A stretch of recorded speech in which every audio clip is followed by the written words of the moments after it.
What kind of women Aaron been with? He channeling something right That's there. a question right there. You sound like you've been with some nagging Nancy. I've been with some amazing women. Why you ain't still with them? Huh? Why you ain't still with them? Well, that's a different story. Okay.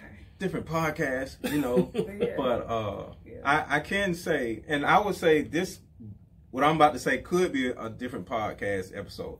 But I'm friends with most of my exes. I'm not friends with any of mine. Oh, that's a lie. Not just hanging out friends, but I'm cool with them. Like, I'm not cool with I kind of like, we follow each other on Facebook or why? What's Instagram. the point of holding on? What, you missed to let go. What's the point? Let go. Oh, but he's single. He got to have the black book, but right? We friends. What we friends for? I don't need to be your friend. Hey, How we friends? Hey, he's a Mr. But we He's can a still hey be big friends. head. No, we were What never you doing? friends in the first place. Like, why? Hey big head, what you doing? Well, let me explain the whole. Hey, big head, what you? Yeah, right. Oh, she in town. Let me hit her DM her real quick. No, man. Look, here's the He's thing. smiling big. Here's the thing. It's two sides of letting go. Okay. It's two sides of letting go. Now it's two sides. Take All it right. in and let go. Like we talked about on this. Like we talked about last time. I look at life from a nature standpoint in almost every way, right? Okay. So I talked about breathing, right? Right. So what we do in life, we breathe and then we breathe out, right? We breathe in or we breathe out. So we allow and then we let go over and over and over again. That's the system, right? So when I say Mr. Let Go, I don't mean let everybody go or let everything go and don't, have people around me or don't start anything. I just believe in the system of allowing and letting go. So whether you walk into a smoky room or whether you smell some perfume, right? Either way, you're going to breathe it in, no matter how bad the smoke is, and you're going to breathe it out, no matter how good the perfume smells. So if people were to understand the cycle of nature, they'll love themselves a lot better and they'll love other people a lot better because it'll be less control. So when I say let go, I mean allow somebody in your life and then let them go. So and that then mean you had peaceful breakups then?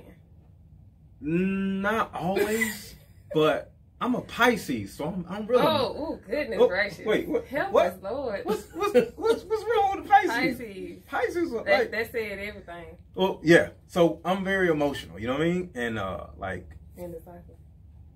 Ooh. What'd you say? Indecisive. Indecisive. I'm not gonna say I'm indecisive, but I would say I could be. You like options. I like options. But you don't know which way to go, though. Yeah, and I can kind of like say, in certain situations, I'm all over the place.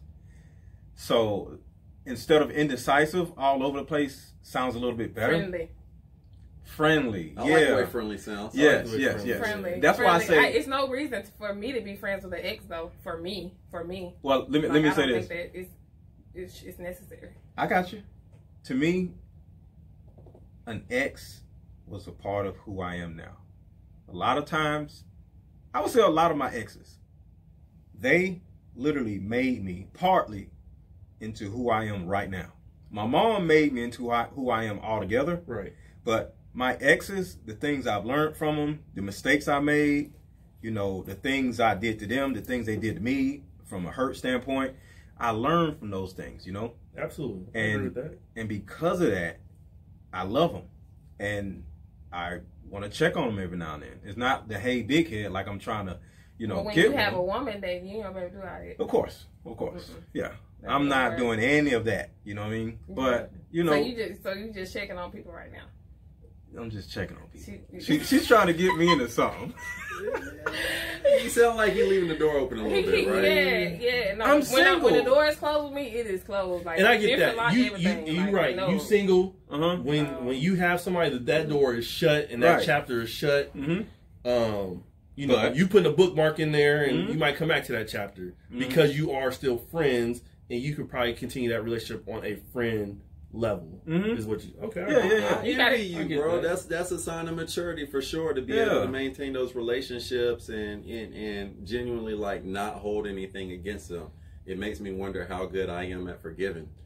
See, and that's y'all two right it's like here. Preacher said when the girl didn't want to do what he wanted her to do. He said, what did he say? What is that? I'm good, enjoy love.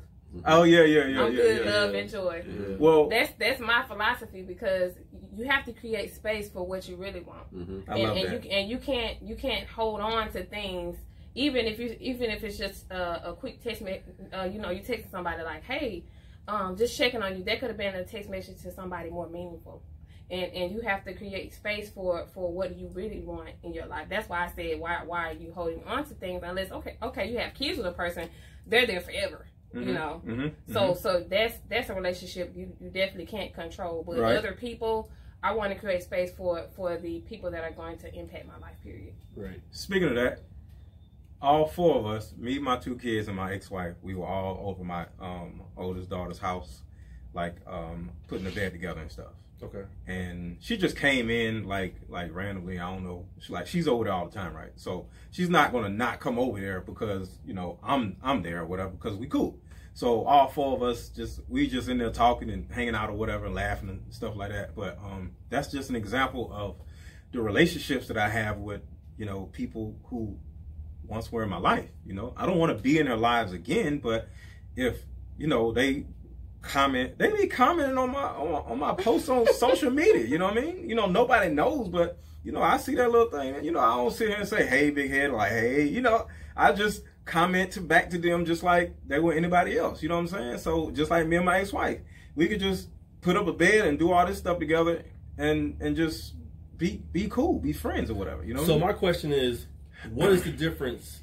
Is that something that you were shown? Yes. From mom and dad, or like why do you think that is that you have those relationships like that? Because I don't have relationships like that. Yeah. Like, when it's over, it's over. I would say this. Right, when it's over, it's over. It's like it ain't no coming back. Ain't no middle ground. You're done. Yeah. But Fork in it. It's my systematic mindset. Allow, let go. Allow, let go. I let go. Even your mate. I don't hold on to my mate. I want that person to say, you know what? If you want something else, I'm not gonna go crazy and go trying to bust your windows out or whatever. And I don't want you to do the same thing with me. We all are individuals, and we all can easily change our minds whenever we want to. And if you just think of that systematic mindset of allowing and letting go, it makes it where you have to stay on your A game to make sure that person that you are constantly letting go and allowing back into your life, you got to stay on your A game with that person. You can't get comfortable, because the mindset is like, yo, I don't like what's going on. So if you keep playing, I'm out of here. Okay. And it's a, accountability thing too, because the people who you let go, you can easily replace with somebody else if they stay gone long enough. And I'm not saying having an open relationship where, somebody can sleep with somebody. It's just a simple understanding of the way you have control over your life is by not having control. Does that make any sense? Yeah, I mean, just letting things happen naturally, and just not forcing anything. I definitely believe that, and a lot of people have control issues, and that's why I deal with that a whole lot. Yeah, especially with some men, like they want to control every aspect, and some women, they want to control their husbands, they want to control their boyfriends, and it stems from something. And that's they want to hold on to. They want to hold, yeah. They want to control. Hold on to. They want to control the narrative. Know that they're doing it though. They don't even know they're doing it because it's all a habit. It's all a habit. It's all behavior that needs to be retrained. I think I got control issues, but I got control issues in a different way. What's the different way? Like, I don't like trying to be controlled, right? Like, I want to control me. And if anybody tries to control me, then we're going to have a problem. What's everybody's sign real quick? I'm a Libra. Aquarius. Cancer. Oh, Cancer. I love Cancers. Okay, that's what's Yeah. up. Okay. What does that mean when we talk about like these signs or whatever? Does that it's just water signs and fire signs. It's just a different. I mean, it's just a kind of like a little page of what you could be like, which some people don't match up to it, and some people don't believe in it. But so if I met a young lady in another life when I wasn't married. Mm-hmm. I'm glad you said that. Listen, that's a true husband. Like, wait. So if I met a young lady and then like, let's say like she was an Aquarius or whatever, and I looked at something, and let's just say I met her day one, I liked her, I went home, I had this book, and I saw that we were not compatible. How much value would you give that, Safari? Oh, you saying the book of like Signs, what her sign like, is? yeah, If you look it up on Oracle. Yeah. Oh, okay. No, you're saying, okay, you thought the sign was compatible? I'm saying I met the girl. And they're not And the sign compatible. didn't match. And I had a lot of chemistry with her in person, right? Uh-huh. But then I went home and I looked at the book, and this is day one, right? So Yeah. she left some type of impression on me. But I look at our signs, and our signs are not compatible. It's to each his own. I mean, it's everybody's not gonna match that. Some people are to the T of what it says. Some people are not. But what would you like? If your children, how much ask weight would you- that have? Yeah, how much value does that have? For me, Mm-hmm. I'm very spiritual, so kind of sort of a little value, but it's really more. I go off on like what you believe in, your vibes, everything like Right, that. You know, right. are you healed? Are you not healed? Like, Right. so it's more to it than just a sign. But Mhm. I could kind of, just like I was saying, indecisive, because I know Pisces. I've probably dated a few Pisces men, but just because of that very reason, that's why I never worked out, because Cancers, we're very we're nurturers, Mhm. and we Intuitive. we're intuitive. We like to make decisions, and the Pisces, they be like, oh, I'm not ready yet, just chilling. Yeah. I have a cousin, she's a Pisces, and she was married, and she does a lot of different things, and she's just very indecisive as well, but she's a boss at the same time, so it's kind of, you know, to each his own. Some signs match totally, and you said you're an Aquarius. Mm-hmm. I know about y'all too. I don't know much about Libras. Y'all pretty much laid back. Libra's real cool. Yeah, they're just really Real cool, real quiet. laid back, real Yeah. quiet. Never been with a Libra. Never. What about the Aquarius? Aquarius Aquarius. is cool. Cool. said, Like, wait. come on now. We just Yeah, as cool usually- as I never dated an I ain't heard Aquarius, nothing so I about don't know. Y'all usually like pretty boys. Pretty boys. You know, y'all like to look good. You like nice Okay, things. pretty boy Vaughn. Okay, I'm okay. not disagreeing so far. Look, and I want to say, You know? what goes along with my allow, let go thing? Water, fluid. Yeah. I go with the flow. If you just think about Yeah, he's a Pisces, water, so you got to just think about what I was water, saying. water. Nature, right? Right. Water, fish, breathing. You know what I'm saying? All this is nature, and it somewhat comes from my sign. And the other, I say a lot of it. You asked me a question earlier about did my mom make me into who I am? Right. You know, and I would say yeah. And we talked, you know, over like a couple about last week about some other stuff. Right.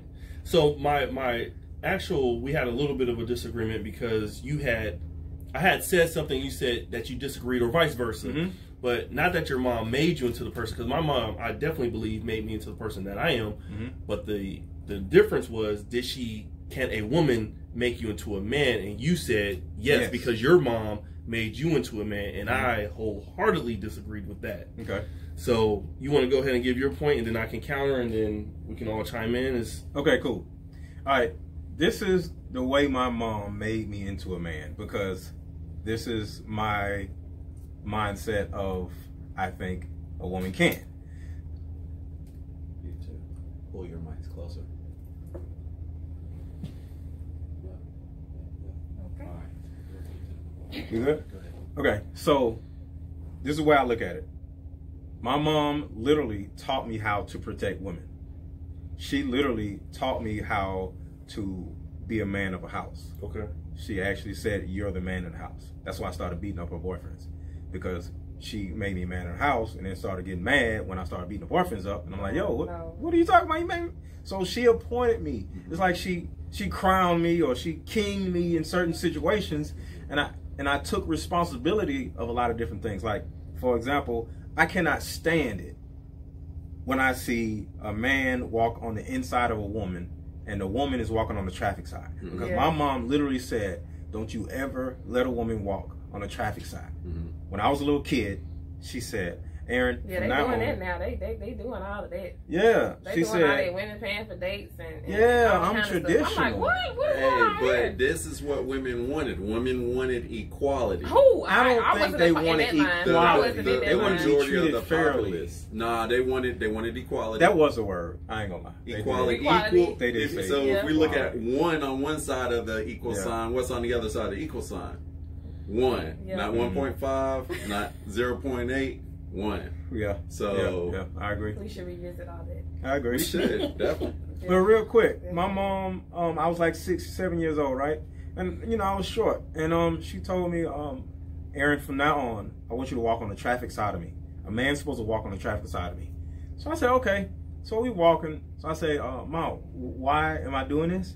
She said, well, just in case a car was to veer off in our direction, you're able to push me out the way. I said, okay. Then I stopped for a second. I said, wait, what's going to happen to me? Then she said, what do you mean? I'm going to get hit by a car. Like, what? She kneeled down to me Protecting her. and she said, Aaron, you're my protector. Would you rather me get hit by a car instead? I looked at her and said, no, ma'am. She said, okay, can you do this? I said, yes, ma'am. She said, this is something that you need to do for the rest of your life. Can you do this? Yes, ma'am. No matter what woman is on the side of you, she walks on the inside, okay? Yes, ma'am. And that was one of the principles, keyword principles, she taught me. Another principle was a man takes care of the home first. When I first got my first job. Now, there was a lot of things that I learned from my mom that I didn't like, that I didn't agree with. But my mom said, take care of the home first. I got my first job at the age of 13. Ooh, I got my. She had you working. Yeah, no, I had 13. me working. You wanted to take care of the We home. were poor. Yeah. We were poor. No, I wanted money because I had to buy my own school clothes, to be honest with you. I had to Yeah. sell drugs to buy my own school clothes, to be honest with you. Mhm. As a young teenager, you know what I'm saying? So This was in Atlanta? yeah, in Atlanta. Okay. So That's not an uncommon story. No. Yeah, it's yeah, not. yeah. So Yeah, bro. I was happy to get a job so I could buy my own damn school clothes because you wasn't doing it because, Yeah. you know, the discrepancies in her life taught me also. She smoked weed and she smoked cigarettes, right? Yeah. So when I got my job, she already wasn't doing a lot of things for me because she was smoking She weed was spending and extra money cigarettes. on the cigarettes and the weed. Yeah, and that was guess- her priority. And here's the thing. So when I got my check, it's like $160. She's like, well, you got to give me. I forgot how much it was, but I had to give her a whole lot of money like every week. I'm sitting like, what? I'm a kid. What? You got to take care of home first. Yeah, I had to do the same thing. I agree with you on that. But here's the thing, because take care of home first was a principle. But my common sense took over. Another thing she taught me, she had me pay all the bills. She had me do all the stuff with her money, right, before I got the job. So I knew what everything was costing. We were on Section 8. So all we paid was $35 a month. I would take the $35 check. $35 a Lord, month. Yes. let me. Where you sign that? Where you sign up? Man, I'll do a lot for that. I took the $35 check over to the rent office every time, Right. first of the month. I went down to the mailbox and got the welfare check. I got the food stamps. And, I went to the store. I bought the cigarettes. My mom bought 2 cartons of cigarettes. $60 a piece. A whole carton, you know what I mean? So that's $120 a month, right? Ooh, no, man. And I didn't know how much her weed habit was, but I don't know about all that, but I knew it was probably more than $120 a month because it's illegal drugs, right? Right. So as a kid, I'm looking at all this stuff. So I'm looking at my mom like, yo, why am I paying you all this money out of my check? The rent, let me pay the rent, $35. We ain't got no light bill. We in the hood. They pay all that. She said, Aaron, I'm teaching you how to take care of the house first. But what does that mean? She said, look, I'm not going to argue with you. I keep a roof over your head. And I said, well, actually, that's not necessarily true. Mistake number Oh. one. Yeah. I said, from what you said, She about that bet out. no, from what you taught me, because I'm listening, Mm-hmm. the reason why we only pay $35 a month is because we're on this thing called Section 8. And the way people get Section 8 is by having children. So actually, I keep a roof over your head. If you didn't have me, you'll be paying $350 a month. So with that being said, You got thrown out. I got slapped.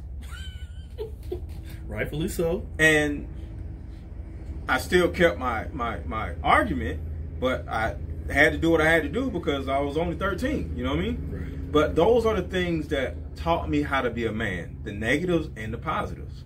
Right.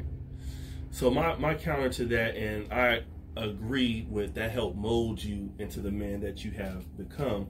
But my whole premise about a woman can't teach a man to be a man is because I can't tell you. That's like, it's the difference between learning a craft, being an engineer and going to school to learn book knowledge versus being a mechanic and being in a shop learning practical application. That's right. Right? So you don't actually, as an engineer, and the only reason why I know this is because my son is going through the process now, you don't actually touch tools until your last year of school. That's right. Where as a mechanic, day one, you're in the shop. That's right. On the machines, all right? So that's the difference between a mom telling you book knowledge about what she thinks is good because of the boyfriends that, or the male people that she had in her life. She took bits and pieces that she liked and said, I want my son to act like this. And I don't want him to act like that man, but I do want him to have the characteristics of this man, versus a man telling my son, this is where I messed up, son.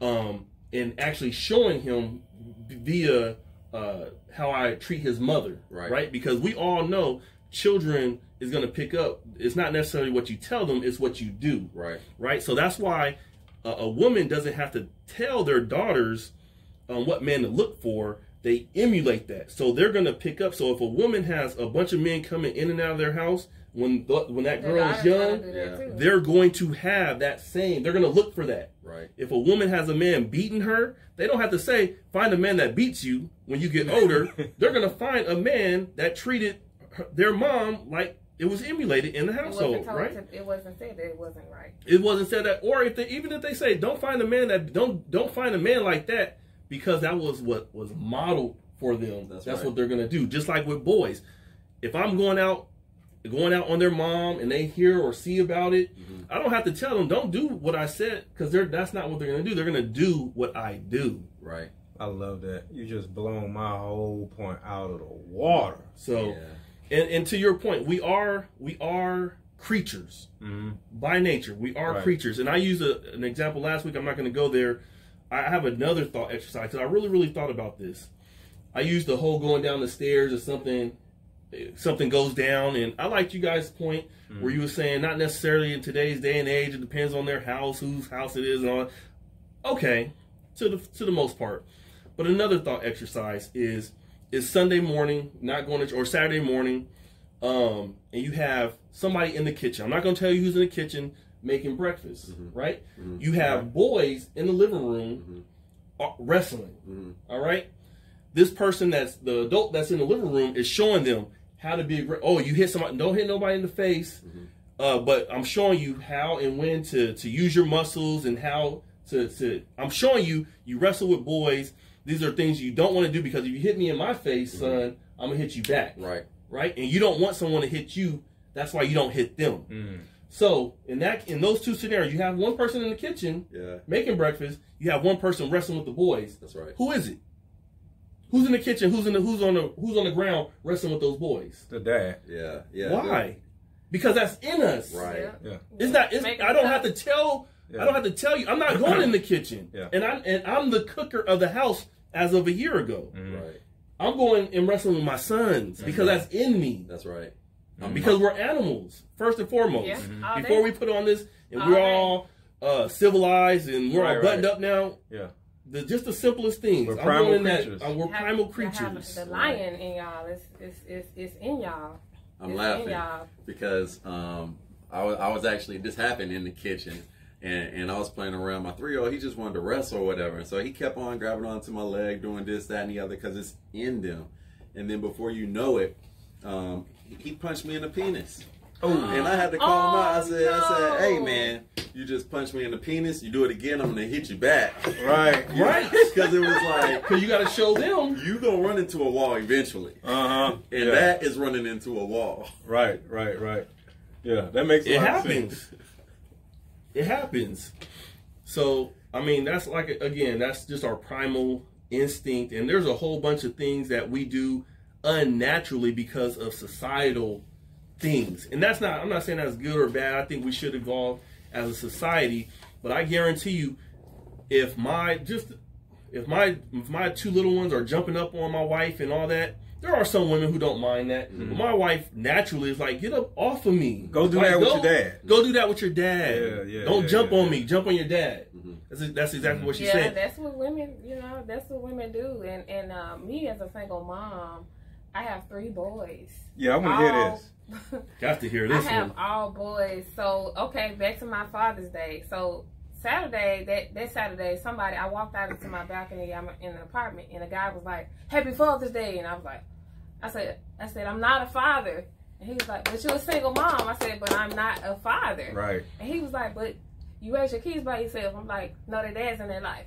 You know what I'm saying? Like, so why did they assume that? Right, wow. right. Okay. But because a lot of women are saying like, "Oh, I'm a father too." They're claiming the holiday too, right. Just because they're doing it by themselves, or they have a dad there, but they still saying Happy Father's Day because they're being spiteful. Mm-hmm. No, we're mothers, we're nurturers. Mm-hmm. So for me, it's a battle because I'm battling between being the disciplinarian, which is the man's role, and being a nurturer. So it's a constant pull at my spirit to even have to do that role. Right. Because you don't want to do it. I don't. Arguably, the two can't exist at the same time. Exactly. So you're two different people. When I have to reprimand my child, and he's crying, like I want to cry with him too. Mm-hmm. So it's definitely a missed role there. In single parent homes, right? Mm-hmm. And a lot of women, they're like, "Oh, I don't need a man." I didn't know you do need it. And raising boys in this day and time is very, very, very scary. Mm-hmm. Because you got, they're getting shot down. Right. It's just in the schools they want to say, "Oh, they got ADD." That's right. All of this stuff. It's so many battles on the black child. That's right. Black boy. Period. Right. The black boy. Period. So it's like you're out here and you're by yourself. Like I had a lot of anxiety when I broke up with their dad. I had a lot of anxiety. This was 3 years ago. Mm-hmm. Because now I was like, "Oh, I'm by myself," even though he, neglected the whole situation. Mm-hmm. But I was by I'm like, "Dang, I'm by myself." Mm-hmm. Like so it's for people to say that women can raise men. Yeah, we can, but we can't treat them. We can't do what fathers do. Right. No, we can't show you how to stand up and pee. We can't play fight. We can't show you different things. Slap box. Yeah, we can't tell you how to get a girlfriend. We can't tell you that. And then the role that Aaron is saying, his mom did do a good job, but a great job. A great job. He's sitting here and he looks like he got himself together. Thank you. But it's a psychological thing that a single a man raised in a single home as well, because sometimes he might have a flight type mindset, because he might, when he feels that responsibility coming on, which you've been married before, so you pretty much you're not a flight risk or anything like that. But a lot of men raised in a single parent home, and they feel like they have all that responsibility on them, they want to just run away. So that's why a lot of these men are single. Because I was watching the Red Table Talk with Common. Did you see that? I didn't see that one, but I have an idea of what you're talking about. So he was saying how he would just just mistreat women, because when it got too heavy, he just let it go. Right. So what I'm doing, the type of parents I'm doing is what I can do as a woman. Right. And then I have dominant males in their life, their dads in their life. So and I make sure, hey, you teach him this, right? Because I can't do it, right? Yeah. So that's important. Even if you're a single mom and the dad is not around, find a male role model. Well, these men might be this man, and I can do it all by myself. No, you cannot. Yeah. You cannot. It was meant for the man to bear the family, really. Honestly. You're so right. Yeah. So we're doing all this stuff By yourself. By ourselves, and you waiting down. That's why women having heart attacks at 30 years old. Mm-hmm. It's too much stress, cancer early, all kind of stuff, because we say, oh, we can do it all by ourselves. Yeah. So what do you think is the biggest issue with the man not being in the household, in your opinion? Oh, you saying on why he isn't? Yeah, in your opinion. Since this happens in the black so family, much. Yeah, in the black These family. days. In the right black now. family. I mean, well, the welfare system. Oh, go for it. Hit him. I mean, ooh, go. I mean, I had to get to the root of it, because the welfare system basically, back in the day, I mean, you know, they basically said that the man couldn't be in a home, so that they had to leave the house, and the women would be by themselves, leaving in the middle of the night. This is the reason why I needed a woman on this podcast. Yeah. Do you think that was certain things? That was a part of it. You think that was intentional? To get the black men Definitely. out of the house? Yeah. We're trying to give all these benefits, but guess what? They can't have no man in there. They can't have no man in there. Mm-hmm. I was dating girls who used to tell me that. But that goes back to slavery too. I'm sorry, I go all the way down too. Yeah, let's not go that far back. I ain't gonna go that far back. Yeah. That's another podcast. Yeah. I know it. I'm just saying the man was separated from the women and children at that point. So that, and then the welfare did it. So that's the point where you know it happened. Let me say something real quick. Yeah. I'm so glad you said that. I didn't even know you were gonna say that. I feel like the origin, not fault, because there's no fault, okay? Because nobody intends to do anything, right? Mm-hmm. Negative. But the origin of the culture that we have with fathers not being in the household, I say to a certain extent, when there's a brother and a sister, a lot of times the sister, from what I've heard from a lot of women, the sister is pushed to do more work than the boy. The boy can go play outside, ride his bike, go play video games. Domestically. Okay. And the mom pushes the daughter, oh, you got to do this, you got to do that. She's washing dishes, she's cleaning up, she's doing this, she's learning how to cook. And she's looking at the brother like, why? He's just free. He's just free. Why? Yeah. I don't understand. And what ends up happening is when these boys grow up and they're expected to be fathers, there's a certain amount of them that we're like, all right, cool. Mm-hmm. But here comes welfare, here comes Section 8, and it's letting women know like, yo, you don't need a man in the household. So next thing you know, the man is like, oh, so I don't have to do nothing?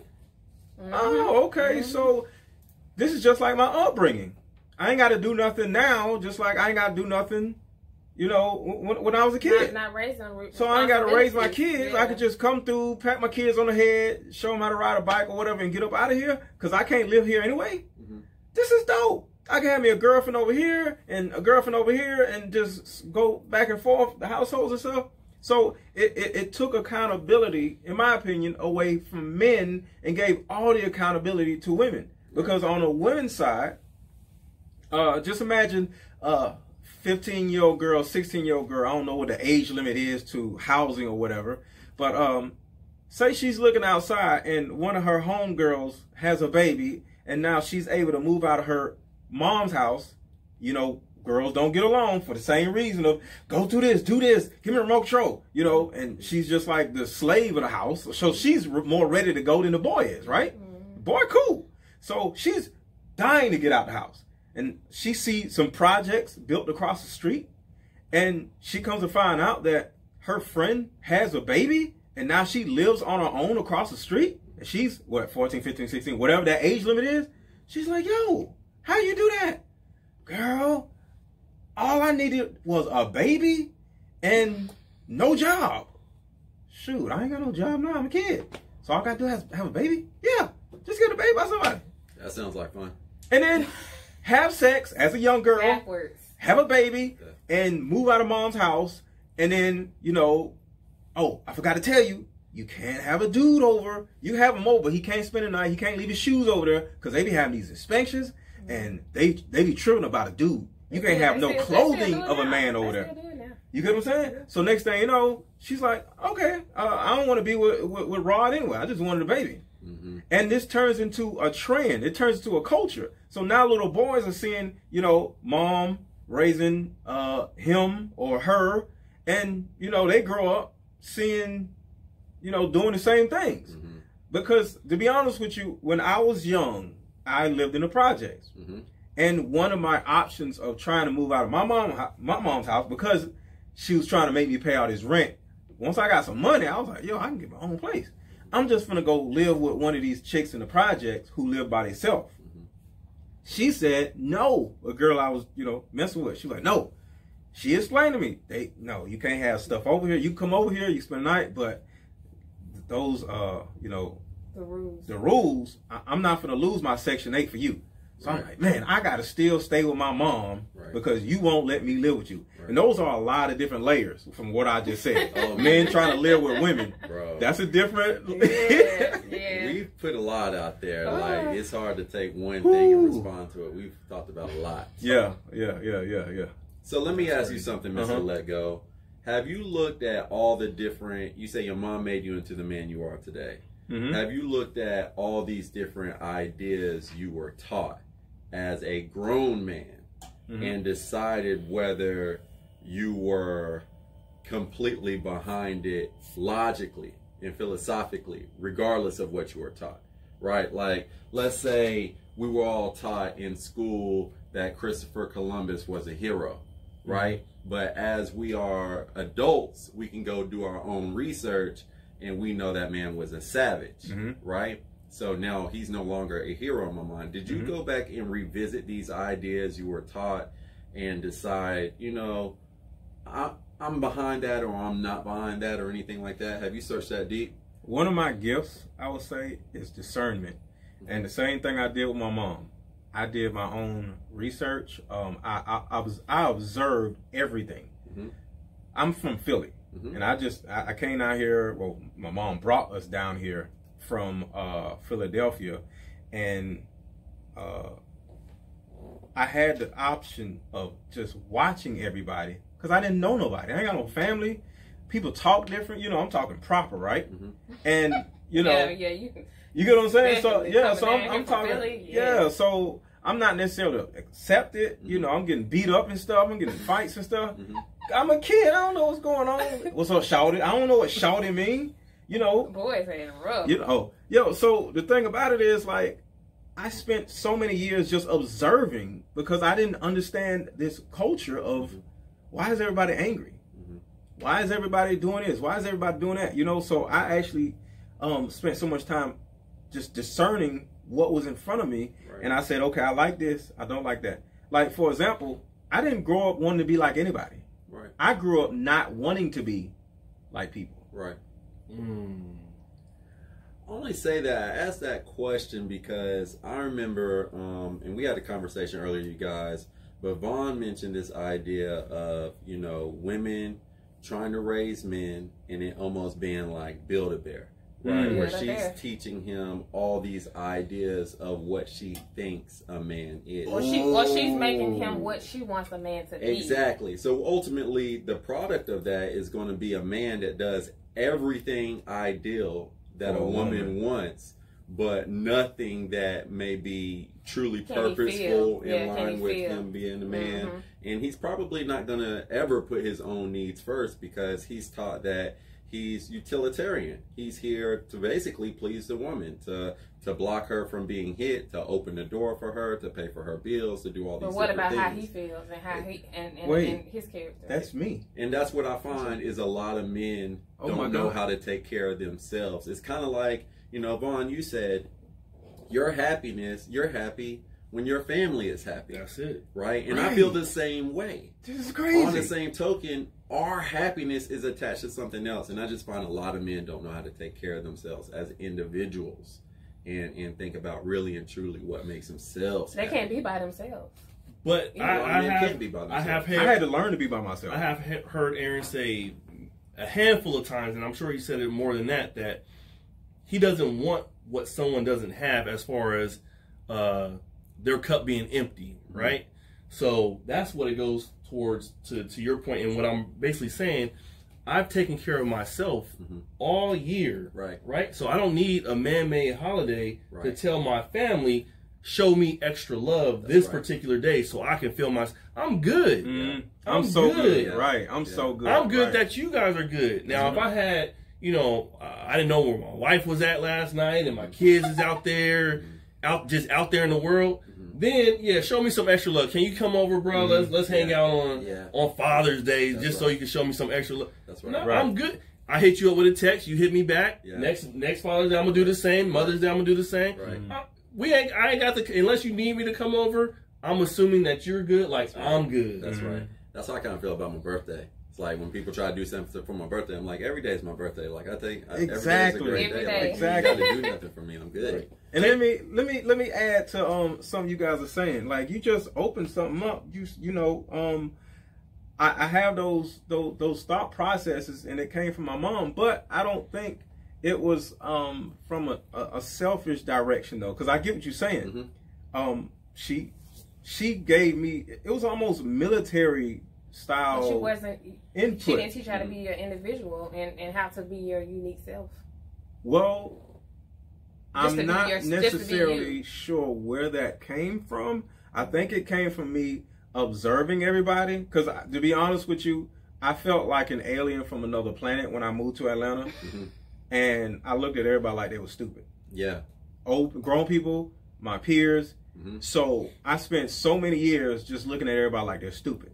So I think that's where my individualism came from, because to a certain extent I felt better than everybody around me. Yeah, I was getting picked on, but that wasn't like, it was certain times I just didn't understand why guys were so mad. Right. Because guess what? My mom. They didn't get to express themselves. Yeah. Here's the thing. This is another podcast also.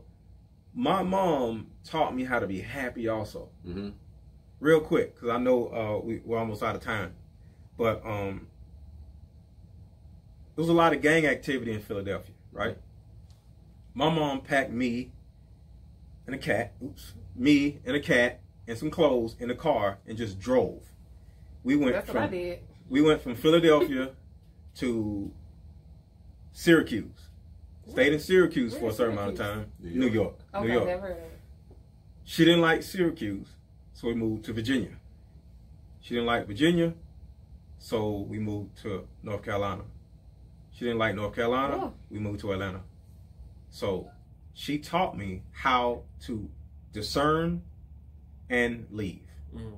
If I don't like my environment, I'm getting the hell up out of here. Get out. So when I couldn't, the life you want. Right, when I couldn't control my environment, when we finally just stayed in Atlanta, I felt like when I'm able to control my environment, I'm the fuck up out of here. You know what I mean? So I think I learned that partly from her actions, like you say, emulating her. She kept leaving. Mama let go. Mama let go. Mama let go. So now, my observing and discerning that I don't like this and I'm out of here, all comes together. So I taught myself by just observing and seeing like, okay, I don't like none of these people around me. The second I'm out, because I moved to the hood, to another hood, but when I was actually able to move, I had a whole family. We moved straight to the suburbs. Yeah, and that's very good that she taught you that, because some people stay in situations forever and then it damages the child. Oh, we're still together because we got kids and we married and it's the best thing to do is to stay together. Everybody getting divorced and I don't believe in divorce, and the kids is told up. I'll divorce everybody. Get in front of me, I'll divorce you. I know a lady to this day, she have to have 4 drinks when she go home. I ain't with that. No, that's absolutely ridiculous. So at least she moved towards her happiness, and that's what makes you not settle for less. And that's one thing that I'm teaching my boys as well, not to settle and to be themselves and to express themselves. Hug them too. Hug them. I mean, we do meditation, everything. I do a healing circle with my boys. Like it's a whole. I'm a whole real nurturer over here, so it's. That's it's cancer very. Right there. That's a cancer. That is a freaking cancer. Yeah. All day, and it's very, very important for them to know that they are loved and to show young boys to love themselves and to show them love, because if your mom, I feel like, they're like, oh, you need to be more rough with them. Be more rough with them. Even the daycare owner had switch daycares. What are you doing at home? You're not whipping them. You're not doing this. You know, it's like they're gonna feel like I'm trying to be the disciplinarian. It's just so much pressure on us single moms. It's a lot of pressure to just whoop our kids all the time. Right. And it's I wasn't whooped as a child. I turned out fine. I mean, fine. So, you know. I had a single mom. My mom. Look, they married. They can't even comment like, oh, I don't know what that means. Hey. Ain't the right answer. Yeah, she fine now. She fine. My mom definitely did not spare the rod. That's right. So she. I mean, I'm not saying not to do it. If if you're doing something bad, of course I'm saying, but that's all that they're saying do. Right. That's a whole different podcast episode too. You got well-behaved kids. Yeah, I got one that's a little troublemaker, but we'll talk about that later. And I mentioned in the earlier, like, it's hard to be the disciplinary and the nurturer. It's almost like the two are not. It's like an angel and a devil. It's like because my mom, she was extremely strict. I mean, strict to the bone, and I think that discipline. That nurture spirit wasn't there though. Oh yeah. You know. So you search for it in any different women, probably. Yeah, I mean, yeah. I mean, I'm knowing. Yeah, without a doubt. You search for it because you was never taught how to do it yourself, and you never got it from your mom. Like, I remember this 2-year period from like 12 to 14 where I would say I love you to my mom, and she would never say it back. Yeah, that's big. Yeah, that's big. Like, as a young man, all those holes were left. But as a 30-year-old man, I've had time to fill those holes in. And that's what a lot of people not doing now. They're not doing that, and you have to go all the way back to. Why do I feel this way? And that's good that you did do that. Oh, you got to have a conversation with moms eventually too. Oh yeah. You know, come back and say, hey, look, you know, I really appreciate what you did. I understand now what was going on. You had all that stress on you as a mom, and you had to be those multiple roles. But let me tell you, this is how I walked away as a kid, and this is where I am now. And then maybe, you know, they issue an apology and kind of understand or whatever else. Which case my mom did, you know. Yeah. And I'm some of them don't though. They see it. They be like, well, I ain't did nothing wrong. You turned out fine. Funny enough, my mom didn't issue an apology right then and there. It was almost like, Joshua, that was the past. Past is the past. Yeah. And I was like, okay. So I was like, I walked away a little salty, but I was like, you can't walk into something with expectations. But just because we do the work doesn't mean that other person has done that work, and they're not where you're at that time. So our parents are literally just broken little children who got tall and had kids. So years later, maybe like 18 months later, you got tall and had kids. I like that. She called me up and she said she was coming over, and then she sat down and she cried and she issued an apology, and then it came out. So you know what I'm saying? It helps to go back and fill those holes. Yeah, can I say one quick thing? I know we're running short on time, but to that I love you point, and I don't know if we said this last week, but I wanted to say it last week, that the first time, so a handful of times my mom said, I love you. I can remember, you know, award ceremony or something, you know, your birthday or something. I can remember a handful of times. But I remember my dad never said it, right? You guys know I had a stepfather who raised me. I never talked to my dad like that, but the person who I call my father who raised me, never heard it from him. I remember the first time I was going into the military and I was going off to boot camp, and my best friend, so I had to be 19 at the time, told me, I love you. Be safe, I love you. And that was the first time a man told me that he loved me. And I remember it hitting me so hard, I didn't know what to say back at that time. Like, because you got to remember, in 99, you kind of like, for a guy that's telling another guy you love him, it's like, hold on, bro, like, that's gay. Like, you don't. Nowadays, but I knew how he meant it. I knew how he meant it, and I knew that it was a genuine love. And I did at the end of the conversation say, hey, I love you too, bro. Like, I'll be back, whatever. And I always remember saying, when I have kids, I'm always going to tell them I love them. So my kids probably get tired of me telling them how much I love them. I kiss on my boys. I kiss on my girls. I hug them. I embarrass them when they go to, I don't care if she in middle school, getting ready to go to cheer practice. I'm hugging on her. I'm kissing on her. My son, he's 15, so he around 13. I couldn't get close enough to him to kiss him anymore. But I still hug on him. I still grab on him, hug on him, love on him. So I think it's very important to all you tell your boys. that you love. It's okay to do that. You know, they have to, because they're getting all this different energy from different people. Exactly. Bullies and what other people are saying. You know, you're too black, you're too this, you're too that. But at home, it should be safe haven. Right. It Absolutely. should be. Absolutely. It should be. Yeah. It should be a safe haven at home. You should feel loved and just like a burst of energy when you come home versus not. Oh my God, you said something right there. We about to end this podcast, but let me say this last thing. You said something, and I'm gonna get into this probably on the next episode because it's so important. In the midst of my mom doing all this traveling and finally getting back to Atlanta, right? She was running from something. Mm-hmm. It was a lot of things. It was a lot of death. You know, it was a lot of things going on, and she felt like I was gonna die in Philadelphia if she didn't save me, right?